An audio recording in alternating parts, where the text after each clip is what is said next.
చెప్పిస్తాం. ఓకేనా? ప్రయాసపడి భారం మోసుకుంటున్న సమస్త జనులారా నా యుద్ధకు రండి, నేను మీకు విశ్రాంతి కలుగజేస్తానని ఆయన లేఖనం సెలవిస్తుంది. మత్తయి సువార్త 28వ వచనంలో 11వ అధ్యాయం 28లో. కాబట్టి ప్రయాసపడుతున్న సమస్త జనులారా అనగా అందరినీ పిలుస్తా ఉన్నాడు యేసయ్య.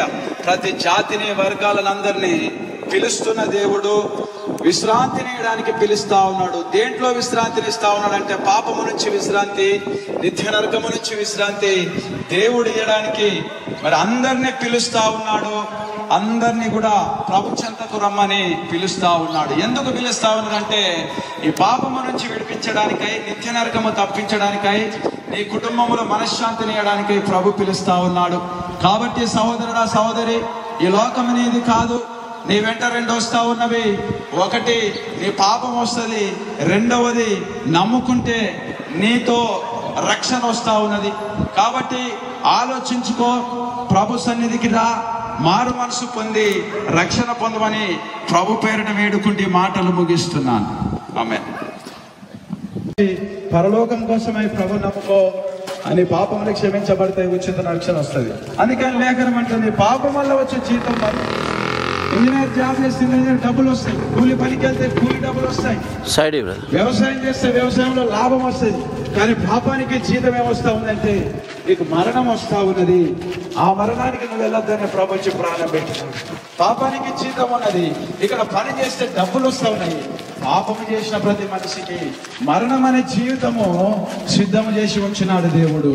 ఒక మనిషి నశించిపోవద్దని లోకానికి వచ్చి ఈ పాపం నుంచి విడిపించుటకు యేసుక్రీస్తు ఇచ్చినాడు. అందుకే క్రీస్తు యేసునందు నిత్య జీవము అంటా ఉన్నాడు. యేసు క్రీస్తునందు నిత్య జీవం ఉంది. నిత్య జీవం అనగా ఎన్నడూ మరణము లేనిది, శాశ్వతమైనది ఉన్నది.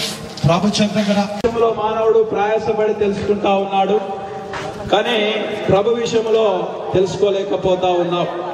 మరి యేసుక్రీస్తు పరలోకం విడిచి లోకానికి వచ్చి ఈ భూలోకానికి ఎందుకు రావాల్సి వచ్చింది, ఎందుకు మరణించవలసి వచ్చింది, ఎందుకు తిరిగి లేచినాడు, ఎందుకు తిరిగి రానైన ప్రభు అయినాడని మనం తెలుసుకుందాం.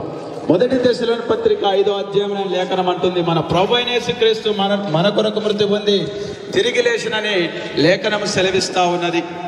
మన పాపముల నిమిత్తమై, పాపం వల్ల వచ్చే జీతం మరణము కాబట్టి రోగాలకేమో మందులు మింగుతా ఉన్నారు, పాపానికి మందులు లేవు. యేసు ప్రభు రక్తం అవసరమై ఉన్నది. కాబట్టి పాపం వల్ల వచ్చే జీతము మరణము. ఆ మరణము తప్పించుటకు యేసుక్రీస్తు లోకానికి వచ్చినాడు. మరి ఎందుకు తిరిగి లేచినాడంటే మన యొక్క మరణము తప్పించుటకు తిరిగి లేచినాడు. మరణపు ముళ్ళను విరిచినాడు. ప్రభుని విశ్వసించిన ప్రతి వ్యక్తి మరణించినను తిరిగి లేస్తాడని ఆయన లేఖనము సెలవిస్తా ఉంది. తిరిగి ఎందుకు రానయ్యున్నాడు ప్రభు అంటే ఈ భూమి ఆకాశములో ఎప్పటికీ శాశ్వతమైనవి కాదు. ప్రభు రెండో రాకడ కూడా ఉన్నది. అప్పుడు నమ్మిన ప్రతి వ్యక్తి కూడా, విశ్వసించిన వారందరూ కూడా ఎత్తబడతారు, లేపబడతారు, ప్రభు యొక్క పరలోక రాజ్యంలో ఉంటారు. అందుకనే ప్రభు ఈ లోకానికి వచ్చి మరణించి తిరిగి లేచి తిరిగి రానయ్యున్న ప్రభు అయి ఉన్నాడు. కాబట్టి సహోదరుడా సహోదరి, రోగాలు జబ్బులు వస్తే ఆలోచించి ఏ హాస్పిటల్కి వెళ్ళాలి, ఎక్కడికి వెళ్ళాలని ప్రాకులాడుతూ ఉన్నావు.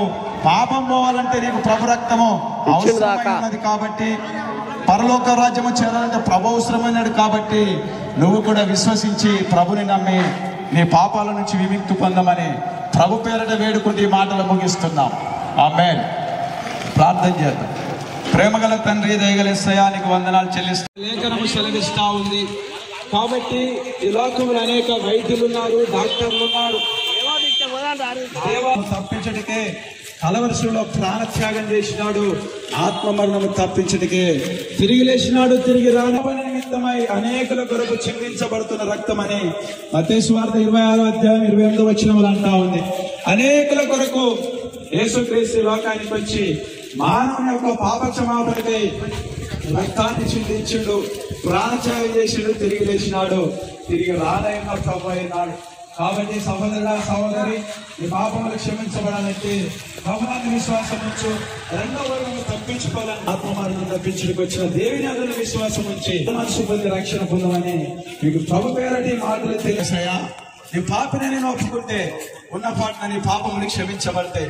డబ్బులు ధనం అవసరం లేదు. నువ్వు ఉన్న పడని పాపిని ప్రభుని నువ్వు అనుకుంటే, విశ్వసిస్తే, ప్రార్థించుకుంటే, నీ సోదరుడా సహోదరి, దేవుని అందు విశ్వాసం ఉంచి పరలోకం కోసమై ప్రభు నమ్ముకో అని పాపంలో క్షమించబడితే ఉచిత రక్షణ వస్తుంది. అందుకని లేఖనం అంటుంది, పాపం వల్ల వచ్చి జీతం మరి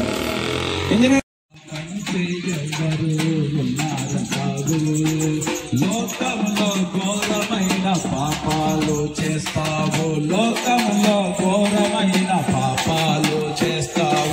ఆ పాపాలే నిన్ను అగ్నిపాలు, పాపాలే నిన్ను అగ్నిపాలు చేస్తాయి. అగ్నిలోన పడకుండా యేసు ప్రభుని నమ్ముకో, అగ్నిలోన పడకుండా యేసు ప్రభుని నమ్ముకో. రెండే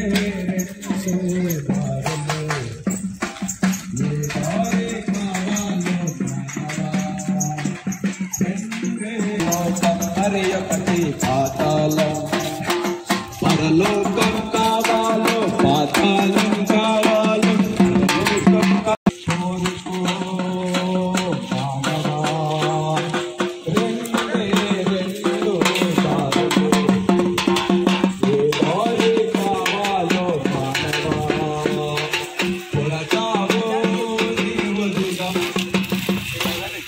క్రీస్తు ఇచ్చినాడు.